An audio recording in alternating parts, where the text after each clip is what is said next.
"Adopt me and I'll cure your kids," the young orphan girl said. The millionaire chuckled, but his amusement quickly turned to shock as the children took their first steps. Before we start, let us know in the comments what time it is and where you're watching from. Also, don't forget to strike that like and subscribe button. Let's dive in. The midday sun beat down on the bustling street, yet for one mother, the world around her seemed eerily still. She crouched beside two wheelchairs, steadying her sons who fidgeted in the shade of a nearby store. Both boys shared the same fair hair, pale skin, and solemn expressions. They were twins, barely 7 years old, dressed in matching attire, one in a white shirt, the other in navy, both in loose jeans that hung motionless over their lifeless legs. Their mother, a blonde woman in her 30s clad in a sharp navy suit, glanced between them with a gaze that spoke volumes. Protective, resolute, and weary. Weary from the constant stares, the unending questions, and the crushing burden of having wealth beyond measure yet unable to buy the one thing she craved, her children's health. And then a voice, small but unyielding. "Adopt me," said the girl, standing only a few feet away. The mother spun around. Before her stood a black child, no older than 5, her pink dress slightly wrinkled beneath a beige coat, and black leggings scuffed at the knees. Her brown shoes, worn and tattered from endless walks, barely clung together. Her hair was tied back neatly, and her eyes, large and unwavering, locked onto the mother with a startling intensity. The mother, taken aback, blinked. "What did you say?" The girl stood her ground, lifting her chin, and with deliberate slowness repeated, "Adopt me and I will cure your kids." Would she dare believe the impossible? For a brief moment, the woman almost chuckled. Not because it was funny, but because it was so absurd she couldn't quite process it. Cure them? Her twins had been diagnosed as toddlers. She had sought the finest doctors in New York, flown across Europe for specialists, and spent millions on treatments. All she had received were polite shakes of the head, carefully worded reports, and the quiet sympathy of those who knew that even wealth has its limits. "Sweetheart," she said, trying to keep her voice steady, "you don't know what you're saying." But the girl's gaze was unwavering. "I know exactly what I'm saying." The twins, who had been quiet until now, exchanged a glance. The boy in the white shirt tugged at his mother's sleeve. "Mama, who is she?" The mother smiled, her hand smoothing his hair. "Just a little girl. She doesn't mean any harm." Turning back to the girl, she added firmly, "But you shouldn't say things like that. It's not kind." The girl's lips pressed into a thin line, but her eyes remained fierce.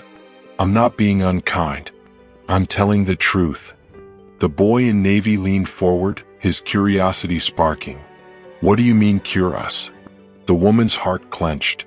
"Don't listen," she said quickly, her voice sharper now. "She doesn't understand." But the little girl spoke over her. "I understand more than you think." She stepped closer, her small shoes tapping against the pavement. "You look at them and see sickness. You see limits, but I don't. I see boys who are meant to walk." The mother's throat tightened. She stood up straight, trying to regain control. "That's enough," she said, her voice trembling. "You can't say that to them. Do you know how many years I've spent trying to fix this? How many nights I've cried? Do you think it's fair to give them hope when even the best doctors?" Her voice cracked. The girl didn't blink. Doctors can be wrong. Was she about to shatter everything this mother thought she knew? The woman's breath caught, her hands shaking. The words stung deeper than they should have because, in the darkest corners of her mind, she had wondered the same thing. What if they had missed something? What if they were wrong?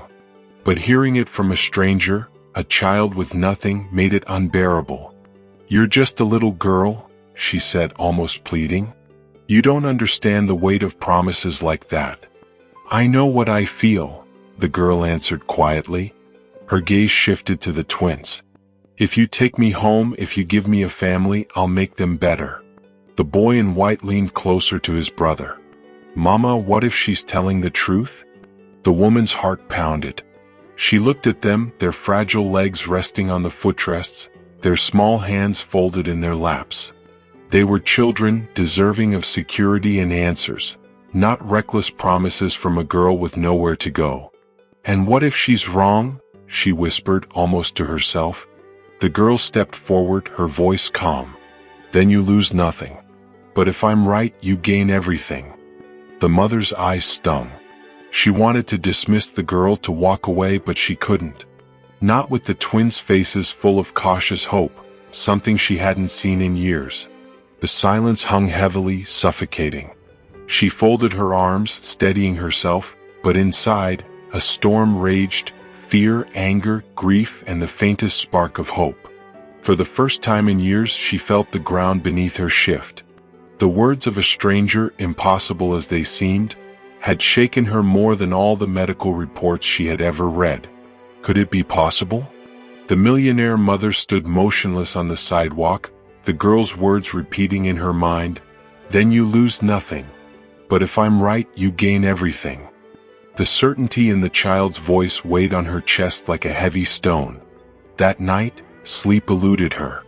The twins had long fallen into a peaceful slumber, their breathing soft and steady, while their mother lay awake in her penthouse, staring at the ceiling. She tried to dismiss it, tried to laugh at herself. How could a woman who controlled vast businesses, brokered billion-dollar deals, and never yielded to anyone be rattled by a street child? Yet every time she shut her eyes, the image of that small finger pointing at her, the girl's unwavering gaze, and her son's asking, "What if she's telling the truth?" kept coming back. By morning, the thought had taken root. Against all reason, she found herself walking back to the children's shelter she'd passed countless times, ignoring it until now. There, sitting quietly on a bench, was the same little girl in the same pink dress and beige coat. When their eyes met, the girl stood as if she'd been waiting for this moment all along. "I knew you'd come," the girl said. The woman hesitated. "Don't be so sure of yourself," she muttered, her voice trembling. The girl tilted her head. "You wouldn't be here if you didn't believe me even a little." The woman wanted to argue, but she couldn't. Instead, she signed the papers that day. It was part impulse, part defiance against her own logic. Just like that, the girl was no longer an orphan, she was in their home. The twins watched her closely that first night. At dinner, the boy in white whispered, "What do we call you?" "Call me whatever you want," the girl replied softly. The boy in navy smiled shyly. "Sister." The mother froze at the word, but the girl's eyes brightened. "Yes, sister." Days passed and the change came slowly. The twins laughed more, their once silent room now filled with chatter. They played board games, shared secrets, and for the first time in years the house felt alive. Could this truly be the beginning of something miraculous? One evening, as the mother walked past the nursery, she stopped cold. Through the door, she saw the girl kneeling beside the boy in the navy shirt, her tiny hand resting gently on his knee. "You can do it," she whispered. "Just try." The boy shook his head. "It doesn't work." "Try," the girl insisted, her voice soft but steady. The mother leaned against the wall, her chest tightening. She wanted to intervene, to stop what felt like another heartbreaking failure about to unfold. But just as she moved to step in, the boy shifted. His foot brushed the floor, a subtle pressure. His eyes widened. "Mama," he called, his voice filled with awe. "Mama, I felt it." Her breath caught. Could have been nothing, just a twitch, a reflex. But when she looked at him, she saw something she hadn't seen in years. Belief. A week later, his brother followed. A stretch, then a kick, then a trembling attempt to stand. It wasn't immediate nor flawless, but it was real. Their legs, once written off as lifeless, responded. One morning, the mother stood in stunned silence, watching as both boys gripped the sofa. Slowly, shakily, they pulled themselves upright. Their laughter echoed, bursting with joy so pure it made her knees give way. She sank into a chair, her tears blurring her vision. The girl stood nearby, her arms crossed, as if she had always known this moment was inevitable. "How?" the mother whispered, her voice breaking. How did you do it? The girl shook her head. I didn't. They did. I just reminded them they could. The mother pressed her face into her hands, overwhelmed. After all the money, the doctors, the years of hopelessness, it was this girl, this child with nothing but sheer will, that sparked the change. But was it truly just the girl's reminder? Or something deeper? The twins faltered toward her, their steps shaky but real. Mama, they called, wrapping their arms around her. She held them tightly, tears streaming down her face, and over their shoulders, her gaze met the girl. For the first time, the mother didn't see a stranger or a child making empty promises. She saw family. That night, as the city lights shimmered outside the windows, the mother watched the three children together, the twins leaning on their new sister. Laughter filled the air, a soft glow from the lamp illuminating their joy. She whispered to herself, a truth she had once refused to accept. I mocked her. I thought she was naive. But she gave me back what I thought was lost forever. The girl caught her gaze and smiled knowingly, as if to say, I told you so. In that moment, the mother understood.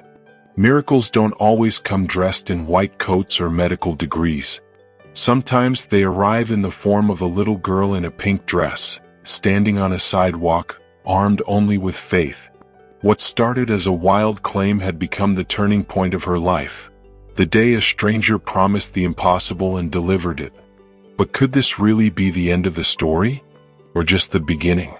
If this story touched your heart, don't forget to give it a thumbs up and hit that subscribe button for more emotional, dramatic, and unexpected tales.